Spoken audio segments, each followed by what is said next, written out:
దేవుని ఘనమైన నామమునకు స్తోత్రములు. ఈ వాగ్దానం వింటున్న మీకందరికీ మన ప్రభువును ప్రియ రక్షకుడైన యేసుక్రీస్తు నామములో శుభములు, మా హృదయపూర్వకమైన వందనములు తెలియచేస్తున్నాం. ఈరోజు దేవుని వాగ్దానం ఆదికాండము 17వ అధ్యాయము 2వ వచనం. నాకును నీకును మధ్య నా నిబంధనను నియమించి నిన్ను అత్యధికముగా అభివృద్ధి పొందించేదను. ఈ మంచి వాగ్దానం మన మంచి దేవుడు మనందరి పట్ల నెరవేర్చునుగాక. ఆమేన్. ఈ వాగ్దానం ఎంత అద్భుతంగా ఉందో చూడండి. అసలు ఈ వాగ్దానం మనతో ఇవ్వటానికి ముందుకొచ్చిన దేవుడు సామాన్యుడు కాదు కదా. ఈ భూమిని, ఆకాశాన్ని, ఈ సకల జగత్తును సృష్టించిన సృష్టికర్త అయిన దేవుడు ఎక్కడ? ఆఫ్టర్ ఆల్ మనం ఎక్కడ?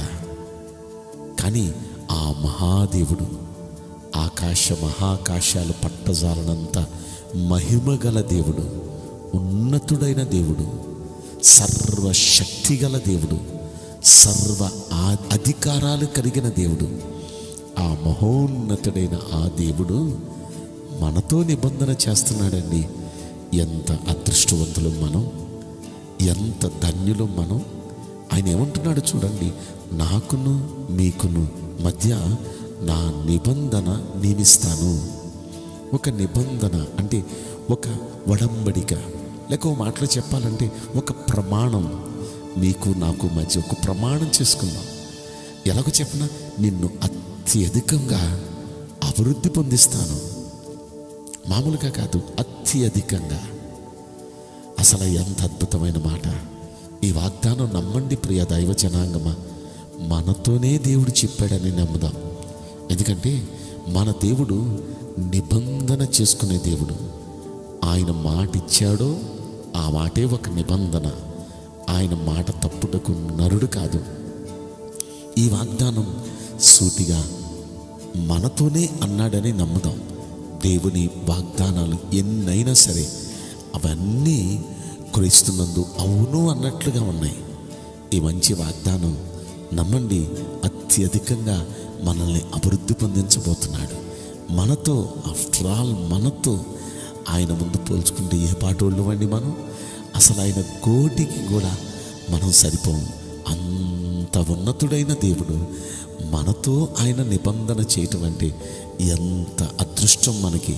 ఇది నమ్మండి, ఆయన నిబంధన చేసి నెరవేర్చుటకు సమర్థుడు, శక్తివంతుడైన దేవుడు. అసలు ఈ వాగ్దానం ఎవరికి ఇస్తున్నారు ప్రభు? మనం ఆలోచిస్తే ఆయన భక్తుడైన, నిష్ఠగా భక్తి చేస్తూ దేవుని కోసం ఏదైనా చేయటానికి సిద్ధంగా ఉన్న అబ్రహాము అనే తన భక్తునికి ఆయన ఇస్తున్న వాగ్దానం. అబ్రహామా, కలతపడద్దు, దిగులు పడద్దు. అబ్రహాము అప్పటికి 99 సంవత్సరాల వయసు వచ్చేసింది. తన భార్యకు 89 సంవత్సరాల వయసు వచ్చేసింది. ఆయన 75 సంవత్సరాల వయసు ఉన్నప్పుడు దేవుణ్ణి నమ్ముకొని దేవుడు అతను పిలిచాడు. నేను చెప్పినట్టు చేస్తే అబ్రహాం, నిన్ను అత్యధికంగా అభివృద్ధి పొందిస్తాను అని దేవుడు పిలిచాడు. దేవుని మాట నమ్మి దేవుడు చెప్పినట్టుగా చేయటం మొదలెట్టాడు. 75 సంవత్సరాల వయసు అప్పుడు పిలిచిన దేవుడు అతనికి 99 సంవత్సరాల వయసు వచ్చే వరకు అన్ని విషయాల్లో బ్లెస్ చేస్తున్నాడు. కావాల్సిన ఆస్తిని ఇస్తున్నాడు, బంగారం ఇస్తున్నాడు, దాసదాసీలను ఇస్తున్నాడు, కావాల్సిన అన్నీ విస్తారంగా దేవుడు ఇస్తున్నాడు. కానీ ఇస్తాను అన్న పిల్లల్ని దేవుడు అతనికి ఇవ్వలేదు. కుమారుని ఇస్తానన్నాడు, వాగ్దాన పుత్రుని ఇస్తానన్నాడు, కానీ అప్పటి వరకు ఇవ్వలేదు. ఆయన ఏమనుకుంటున్నాడంటే, ఏముంటే ఏమి, దేవుడు అన్నా ఈ కుమారుని మాత్రం నాకు ఇవ్వలేదు. ఇవ్వటానికి కోట్లు కోట్లు దేవుడు ఇచ్చాడు, కానీ ఆయన ఇస్తానన్న కుమారుని ఇవ్వలేదు. ఇక నాకు వారసులు లేడు, ఎవరినైనా నేను దత్తత తీసుకుందాం, ఇదిగో ఎలేజర్ని దత్తత తీసుకుందాం, ఈ విధంగా అనుకుంటూ ఉన్న ఆ సమయంలో దేవుడు అతనితో మరలా మాట్లాడుతున్నాడు. అబ్రహాం, నేను సర్వశక్తి గల దేవుడినయ్యా, నా సన్నిధిలో నడుస్తూ నువ్వు నిందారహితుడిగా ఉండయ్యా. నేను నీతో నా నిబంధన చేసుకుంటాను, నిన్ను అత్యధికంగా అభివృద్ధి పొందిస్తాను. మరలా దేవుడు అబ్రహాంతో మాట్లాడాడు. దేవుడు ఎప్పుడైతే అబ్రహాంతో మాట్లాడాడో ఆ మాట నమ్మాడండి. ఆ మాట మొదటగా దేవుడు వాగ్దానం చేశాడు. అప్పటి నుండి నమ్మకంతోనే ఉన్నాడు. ఎందుకో కొంచెం ఆ నమ్మకం తగ్గింది. కొంచెం ఒక విధంగా బాధగా మాట్లాడిన ఆ సమయంలో దేవుడు అతన్ని దర్శించాడు. ఏమో ఈ వాగ్దానం వింటున్న మీలో ఎవరైనా కొంచెం నిరాశపడ్డారా? దేవుని నమ్ముకొని శ్రద్ధగా సేవిస్తూ, నమ్మకంగా సేవిస్తూ, దేవుని ద్వారా ఏదో ఒకటి పొందాలి, ఏదో ఒక కార్యం దేవుని ద్వారా చూడాలని నిరీక్షిస్తూ ఆ కార్యం జరిగిద్దని ఎదురు చూస్తూ ఇప్పటివరకు ఇంకా జరగలేదా? ఏమో ఇంకా జరగదేమోలే, ఇంకెందుకులే అని ఒకవేళ నిరాశపడుతున్నారేమో. మీతోనే దేవుడు మాట్లాడుతున్నాడు. దేవుడు తన నిబంధన నియమించే దేవుడు. ఆయన నిబంధన నియమించి ఖచ్చితంగా మనల్ని అత్యధికంగా అభివృద్ధి పొందించే దేవుడు.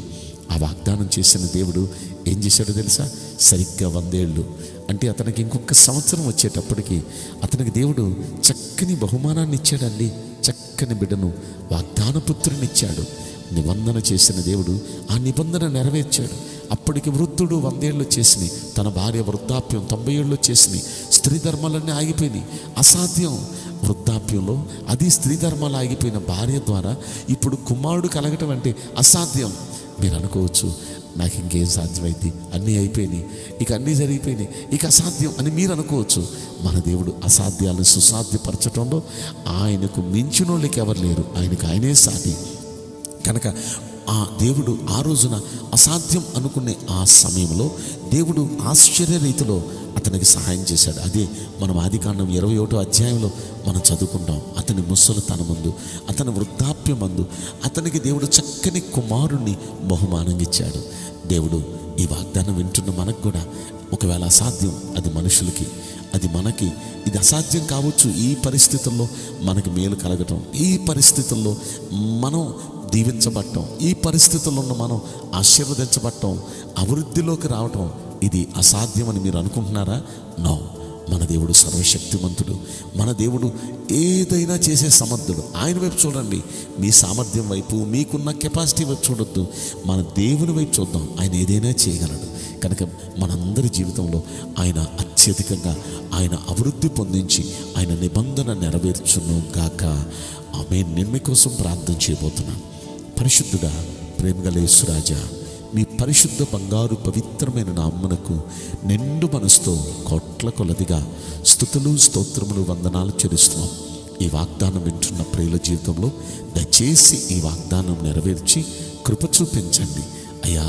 మీరు నిబంధన నియమించే దేవుడివి ప్రభా. అల్పులమైన మా పట్ల మీ ప్రేమ ఎంత గొప్పది తండ్రి. మేమే పాటి వాళ్ళమయ్యా. మీ ప్రేమను పొందుకోవటానికి ప్రభా మేము అర్హులం కాదు. ఏ పరిశుద్ధత మాలో లేదు. అయినను మాతో మహాదేవా మీరు మాతో నిబంధన చేయటం, మమ్మల్ని ఆశీర్వదిస్తానని మీరు మాట ఇవ్వటం నిజంగా ఎంత అద్భుతం ప్రభా. నిశ్చయంగా ఈ వాగ్దానం వింటున్న ప్రతి ఒక్కరి పట్ల ఈ వాగ్దానం నెరవేర్చి కృప చూపించమని ఈ కొద్ది మనవులు నజరుడైన యేసుక్రీస్తు ప్రశస్తమైన నామములో మిక్కిలి వినయముతో ప్రార్థించి బ్రతిమలాడి వేడుకుంటున్నాం ప్రియ పరలోకపు తండ్రి. ఆమేన్. May God bless you all. Thank you.